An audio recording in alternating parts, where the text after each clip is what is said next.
अब जरा प्रदोष के पर्यांत की, प्रदोष के बाद की बिल्कुल लगी हुई पीठ से जो शिवरात्रि होती है, वो शिवरात्रि अगर उस शिवरात्रि का व्रत, साधना, तप, भजन, संसार का मनुष्य कर लेता है तो जिंदगी में उसने कोई व्रत किए ना किए हो, अगर एक व्रत शिवरात्रि का, प्रदोष की पीठ से लगी हुई शिवरात्रि का अगर कर लेता है तो उसको पूरे जीवन के व्रत का पुण्य फल प्राप्त हो। एक व्रत शिवरात्रि का प्रदोष पर्यंत की, अर्थात प्रदोष की पीठ से जुड़ी हुई। अब अगर आप कोई ब्राह्मण से, अगर कोई विद्वज्जन से, कोई पंडित जी से आप पूछेंगे प्रदोष कितनी बजे लग रहा है, वो बताएंगे। फिर प्रदोष लगने के बाद प्रदोष कब समाप्त हो रहा है, तो जिस दिन 26 तारीख हो रही है उसमें लगाया। दोनों की पीठ करो। आपने कितनी भी एकादशी के व्रत करे हो, कितनी भी द्वादशी के व्रत करे हो, कितनी भी चतुर्थी व्रत करे हो, कितनी भी तीज व्रत करे हो, कितनी भी अष्टमी का व्रत करा हो, कितनी भी नवरात्रि के व्रत करा हो, कितनी भी तीज का व्रत करा हो, चाहे दुनिया के कितने भी व्रत आपने आधी में पुनी, तुलसी बाबा कहते हैं थोड़े में बहुत होता है। आपके व्रत, अगर कोई बीमार है उसके लिए, अगर कोई कष्ट है शरीर में उसके लिए ऐसा व्रत है, बाकी के सभी के लिए तो वही व्रत शिवरात्रि का पूर्ण व्रत है, जिसमें भगवान शंकर की विरल भक्ति को हम प्रार्थना में विचित्र कर्म है। जरा विचार करिएगा कि प्रदोष काल का लगाया गया दीपक, प्रदोष काल, प्रदोष के दिन, प्रदोष काल का जो दीपदान होता है वो सरल नहीं होता, वो सहज नहीं होता। 5 स्थान की पूर्ति करता है। पहला, जम के बोलो, पहला स्थान किस चीज के लिए? काल सर्पदोष के लिए। दूसरा, पितृदोष।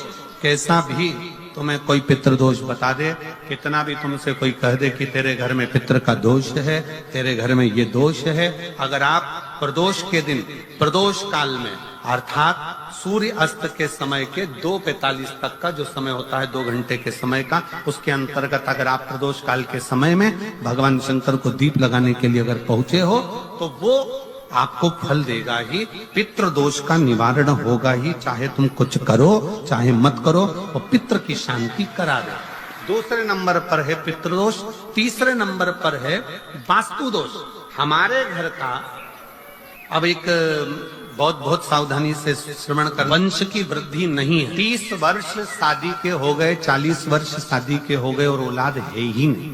डॉक्टर ने भी हाथ ऊंचे कर दी, टेस्ट पे भी करवाया, IVF करवाया, सब कुछ तुमने करवा लिया, तो भी औलाद नहीं है। तब आखिरी में एक काम चालू करो, प्रदोष का दिन दोनों पति पत्नी व्रत चालू कर दो प्रदोष का, और प्रदोष काल में शाम के समय जाकर एक ही दिए में 2 लंबी बाती जानते हो ना, रुई की लंबी कपास की बाती 2, और दोनों बाती एक ही दिए में रखकर पति पत्नी दोनों उसको प्रज्वलित करना प्रारंभ करें, बाबा संतान देकर ही रहेगा। औलाद आई। दीप की जो बाती में अंतर आ जाता है, एक गोल बाती में और लंबी बाती में अंतर आता है, बहुत अंतर आता है। पितरों के लिए गोल बाती का प्रयोग बहुत कम होता है महाराज। देवी जी के लिए, माता रानी के लिए, जगत जननी के लिए गोल बाती का प्रयोग बहुत कम होता है महाराज, ध्यान रखिएगा। एक पितृ के लिए, एक जगत जननी जगदम्बा दुर्गा भवानी के लिए गोल बाती का प्रयोग कम होता है, लंबी बाती का प्रयोग ज्यादा। क्यों? क्योंकि हमारे घर की कुल देवी और हमारे घर के पितर हमारे वंश की वृद्धि करें, इसलिए लंबी बाती रखी जाती है, जिससे हमारा वंश बहुत लंबा चले, बहुत उन्नति की ओर बढ़े, इसलिए लंबी बाती। शिव महापुराण की कथा कहती है 5 जगह पर हमारा जलाया गया एक दीप जो प्रदोष के दिन, प्रदोष काल में लगाया जाता है, 5 जगह पर भारी पड़ता है। पहले नंबर पर, जम के बोलते जाओ, काल सर्पदोष। दूसरे नंबर पर पितृदोष। तीसरे नंबर पर घर का वास्तु दोष। हमारे घर में कितना भी वास्तु दोष है, कोई ने कह दिया यहाँ बाथरूम नहीं बनना थी, यहाँ पर शौचालय नहीं बनना था, यहाँ सीढ़ी नहीं बनना थी, वो सीढ़ी वहां बनना थी, ये सीढ़ी वहां बनना थी। तुम पूरा घर तुड़वा के देख लो, उसके बाद में जैसा वास्तु वाले हैं वैसा करा कर देख लो, उसके बाद भी तुमको शांति नहीं मिले तो समझ लेना कि तुम्हारे घर में अब वास्तु दोष तो तुमने दिखाकर समाप्त कर लिया, फिर भी वो समाप्त नहीं हो रहा, तो प्रदोष काल का लगाया गया प्रदोष के समय का दिया आखिरी में वास्तु दोष को भी समाप्त कर देता है और उसमें भी फल प्रदान करता है। काल सर्प दोष, पितृदोष, वास्तु दोष। चौथे नंबर पर 1 रुपया कमाया, 1.25 रुपए खर्च हुआ, पैसा आया गया, ये चौथे नंबर का व्यापार में थोड़े दिन दुकान अच्छी चली, थोड़े दिन बैठ गए, थोड़े दिन काम चला, थोड़े दिन बैठ गए, गाड़ी चली, थोड़े दिन फिर बैठ गए, अर्थात हमारी फैक्ट्री थोड़े दिन चली फिर बैठ गए, कहीं ना कहीं तकलीफ, थोड़े दिन खाते थोड़े दिन रोते वाला चल रहा है। तो प्रदोष काल का, प्रदोष के समय का दिया इस दुख को समाप्त कर कर रेगुलर एक जैसी सांझी, एक जैसी लक्ष्मी की वृद्धि करते चले जाए। प्रदोष काल का। और 5वें नंबर का प्रदोष काल का दिया, प्रदोष समय का दिया 5वें नंबर पर रोग का निवारण, रोग निवारण। ये 5 स्थान जो बताए गए हैं प्रदोष काल के दिन, प्रदोष के दिन दीप प्रज्वलन के। और अब की बार की जो शिवरात्रि आ रही है, बाबा देवाधिदेव महादेव की बड़ी कृपा है उस पर, बहुत करुणा। 25 तारीख को प्रदोष और 26 तारीख को शिवरात्रि। अब जरा एक व्रत शिवरात्रि का प्रदोष पर्यंत की, अर्थात प्रदोष की पीठ से जुड़ी हुई। अब अगर आप कोई ब्राह्मण से, अगर कोई विद्वज्जन से, कोई पंडित जी से आप पूछेंगे प्रदोष कितनी बजे लग रहा है, वो बताएंगे। फिर प्रदोष लगने के बाद प्रदोष कब समाप्त हो रहा है, तो जिस दिन 26 तारीख हो रही है उसमें लगाया। दोनों की पीठ करो। बैसाख का महीना चल रहा है, शंकर के शिवालय में, शिव के शिवालय में 3 स्थानों का स्पर्श। किसी मंदिर में शंकर जी के शिवलिंग को छूने नहीं देते, जैसे दक्षिण साइड में, साउथ में। तो अपने ही घर में जो शिवलिंग है उसके 3 स्थानों का स्पर्श अवश्य। पहला शंकर भगवान के जहां से जल बहता है उस स्थान, ये जलाधारी है, जल बहता है, ये शिवलिंग है। यहां से जो पानी नीचे की ओर जाता है उस स्थान का स्पर्श अवश्य। दूसरा, शिवलिंग का जो गोल भाग है उस गोल भाग में कहीं पर भी अपनी हथेली का स्पर्श अवश्य करें। तीसरा, शंकर भगवान के शिवलिंग का जो ऊपर का भाग है वहां अपने अस्त्र का स्पर्श अवश्य करें। तीनों स्थान पर ब्रह्मा, विष्णु और महेश का स्मरण करते हुए जब बैसाख महीने में आप शंकर भगवान को जल समर्पित करें। शिव जी को जब बैसाख के महीने में जल दिया जाए तो दोनों हाथ से अंजलि में कलश रखकर शंकर भगवान की, अपने हाथ की अंजलि में जल रखकर शिव जी को जल अवश्य समर्पित। बैसाख महीने की शिवरात्रि पड़े, बैसाख महीने की प्रदोष पड़े तो एक बेलपत्र शंकर को अवश्य समर्पित। मान लो गर्मी बहुत तेज है, पेड़ों पर बेलपत्र नहीं मिले तो एक दुर्वा शिव को अवश्य समर्पित करें। मान लो बहुत तेज गर्मी पड़ने पर, या रतनगढ़ में तो हम देख रहे हैं रजी रज, धूली धूल इतनी है, मिट्टी इतनी है कि यहाँ तो दुर्वा मिलना भी बड़ा मुश्किल है, तो एक चावल का दाना शिव को जरूर समर्पित करो। और बैसाख महीने में सबसे ज्यादा जरूरी है, जो सबसे ज्यादा जरूरी है बैसाख महीने में, वो जलाशय, अर्थात अपने घर के नजदीक में कोई पानी का स्थान हो, जलाशय हो, वहां का जल शिव को समर्पित करना, या शिव के नंदी के पास में। और हम तो कहेंगे शंकर का नंदी केवल मंदिर में मत देखो, आपके घर के आसपास में। हमारे मारवाड़ की पहले की रीति रही है, राजस्थान में बहुत सालों पहले, जब लगभग 19 से 20 साल पहले हम फलोदी में आए थे, और 20 साल पहले जब हम फलोदी में आए थे राजस्थान में, तो हमने उस फलोदी राजस्थान में देखा था कि प्रत्येक घर के बाहर पत्थर का एक छोटा सा कुंडा जैसा। 2 चीजें हमने फलोदी राजस्थान में प्रत्येक घर के बाहर 20 साल पहले देखी थी। एक इतना बड़ा कुंडा पत्थर का जिसमें लोग भोजन रख देते हैं, और एक बड़ा सारा कुंडा जिसमें लोग पानी भर देते हैं, जिससे चिड़िया, पशु, पक्षी, गौ माता सब उस पानी को पीती रहे और आपका और हमारा कल्याण होता रहे। इस प्रयास को शिव जी को तो जल समर्पित करो, साथ में कोई जीव का भी अगर कल्याण हो जाए आपके एक लोटा जल से, तो उसको भी। शंकर भगवान ओघड़दानी शिव, जिनका चढ़ा हुआ जल केवल मात्र स्पर्श, आचमन, दर्शन, आपका और हमारा कल्याण। अपने दुख को, अपनी तकलीफ को, अपने कष्ट को किसी दूसरे के दरवाजे पर जाकर कभी मत करो। कभी अपने दुख को, अपनी तकलीफ को शिव जी के मंदिर में जब एक लोटा जल चढ़ाने के लिए जाओ, जब शिवालय में एक लोटा जल लेकर जाओ, जल चढ़ाते समय पंचाक्षर षडाक्षर मंत्र का जाप, श्री शिवाय नमस्तुभ्यम का जाप करो। और जब शिवलिंग जलाधारी ये चरण जहां से पानी बहकर नीचे गिरता है, वहां अपने हाथ को लगाकर अपने दुख को, अपनी तकलीफ को शंकर के उस अशोक सुंदरी गणेश कार्तिकेय के स्थान का स्पर्श करते हुए बाबा से जरूर कहो कि जैसे ये तुम्हारी बेटी है उसी तरह मैं तुम्हारी बेटी हूँ, जैसे तुम्हारे ये बेटे हैं वैसे मैं तुम्हारा बेटा हूँ। इनके दुख को आपने मिटाया था, मुझे भी अपनी बेटी मानकर मेरे दुख को मिटा दीजिए। मेरे दुखी से मत कहो पर शिव से कहो। शंकर जब आप चरण पकड़कर अशोक सुंदरी की जगह पर अपने हाथ का स्पर्श कर कर, गणेश कार्तिकेय के स्थान का स्पर्श कर कर शिव से कहोगे तो शंकर अपनी औलाद आपको बनाएंगे और अपनी पुत्री समझकर आपका दुख जरूर मिटे। से श्री शिवाय नमस्तुभ्यम ज्यादा नहीं तो 11 बार तो निकाल लिया करो। ये शरीर, ये हृदय, ये चित्त, ये वृत्ति परमात्मा के चरणों में। दुख है ना, शिव से। पुरुष में और स्त्री में एक बहुत बड़ा अंतर, पुरुष में और स्त्री में एक बहुत बड़ा अंतर है। पुरुष एक कान से सुनता है, दूसरे कान से निकाल देता है। स्त्री दोनों कान से सुनती है, जुबान से निकाल। पुरुष में और स्त्री में सबसे बड़ा अंतर यही है कि पुरुष यहाँ से सुनेगा, यहाँ से निकाल देगा, और स्त्री दोनों कानों से सुनकर मुख से निकाल देती है। शिव पुराण की कथा कहती है अगर स्त्री को मुख से निकालना भी है सुनने के बाद तो अपने पिता देवादिदेव महादेव के सामने जाकर निकाले तो बात शिव के पास। सबका किया है मेरा, आपने सबका कल्याण किया तो मैं कैसे रह गया। मेरा उघड़दानी मेरा शंकर भगवान उसी को बुलाता है जिसकी झोली उसको खुशियों से भरना हो। मालूम पड़े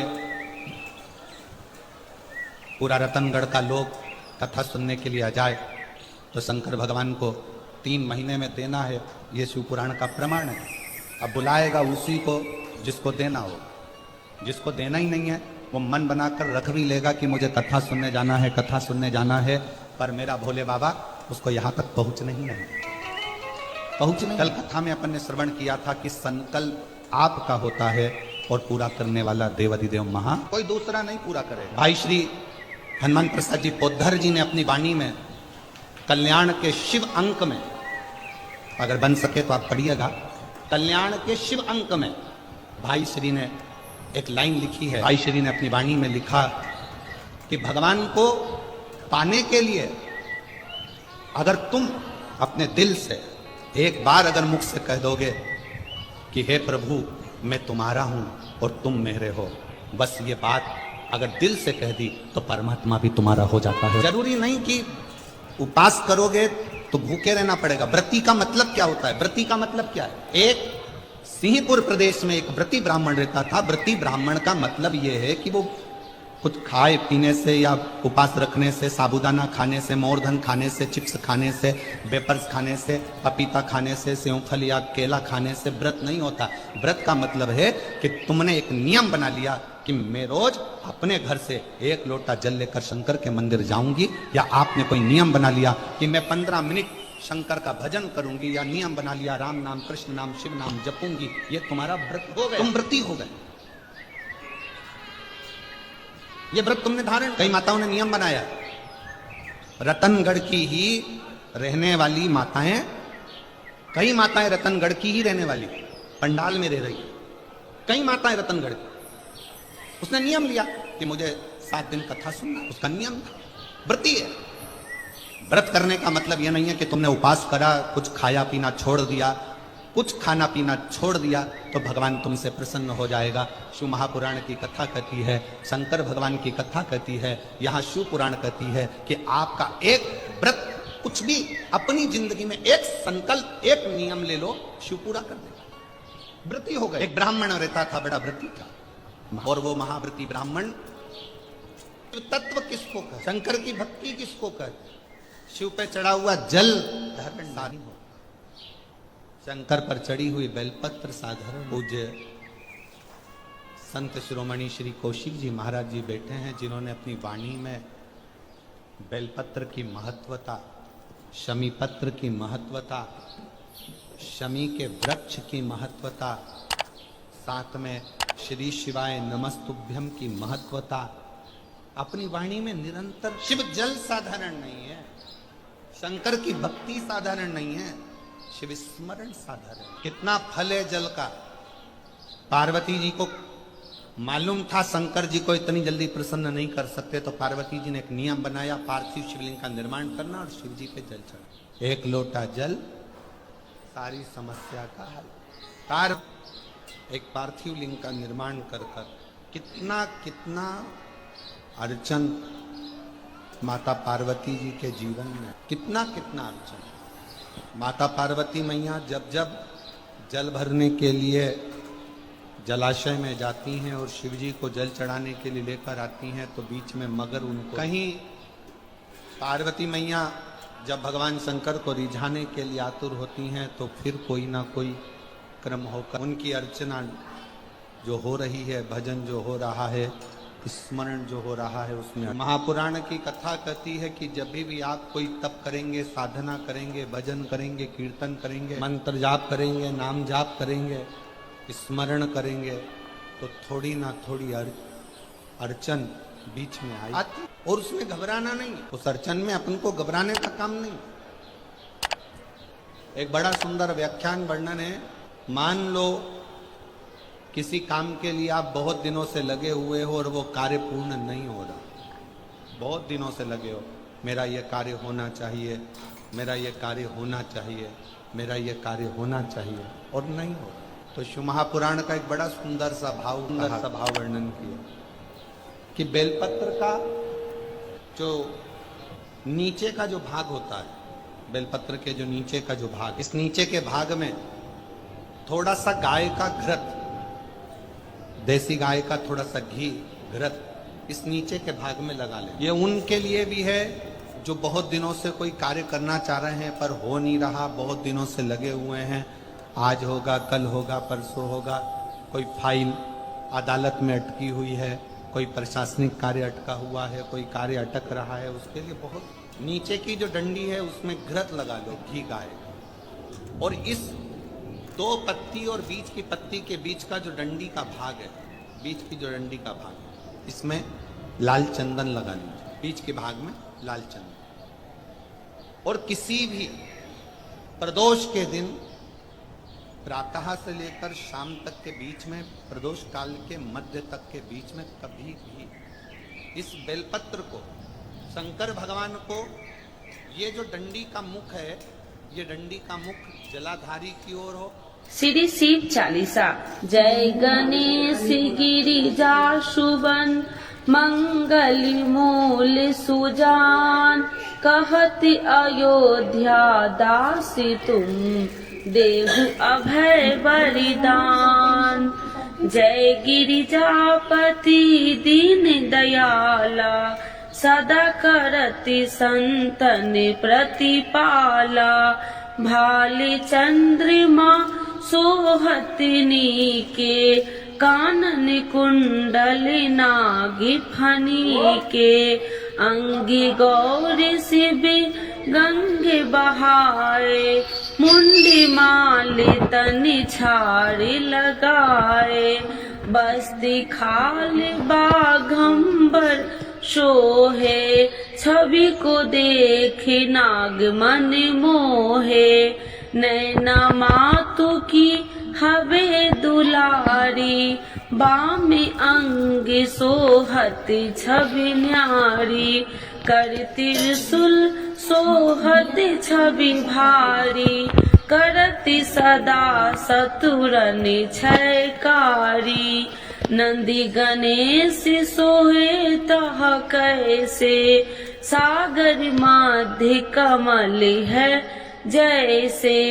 कार्तिक श्याम और गणराऊ, या छवि को कहीं जात न काऊ। देवन जब ही जाय पुकारा, तब ही दुखी प्रभु आप निवारा। किया उपद्रव तारकी भारी, देवन सब मिली तुम ही जुहाई। तुरन सरानन आप पठायो, लवनी में से महामारी गिरायो। आप जलंधर असुर संहारा, सुयसि तुम्हारा विदित संसारा। त्रिपुरासुर सन युद्ध मचाई, सबहि कृपा कर लीन बचाई। किया तपहि भागीरथी भारी, पूरब प्रतिज्ञाता सुपुरारी। दीनन मह तुम सबको नाही, सेवक स्तुति करत सदाही। वेद नाम महिमा तब गाई, अकथि आनंदी भेद नहीं पाई। प्रगति उडति मंथन में ज्वाला, जरत सुरासुर भय बिहाला। किन्हीं दयात करी सहाई, नीलकंठी तब नाम कहाई। पूजन राम चंद्र जब किन्हा, जीत के लंक विभीषण दिन्हा। सहस कमल में हो रहे धारी, किन्हीं परीक्षा तब ही पुरारी। एक कमल प्रभु राखहु जोई, कमल नयन पूजन चह सोई। कठिन भक्ति देखी प्रभु शंकर, भय प्रसन्न दिए इच्छित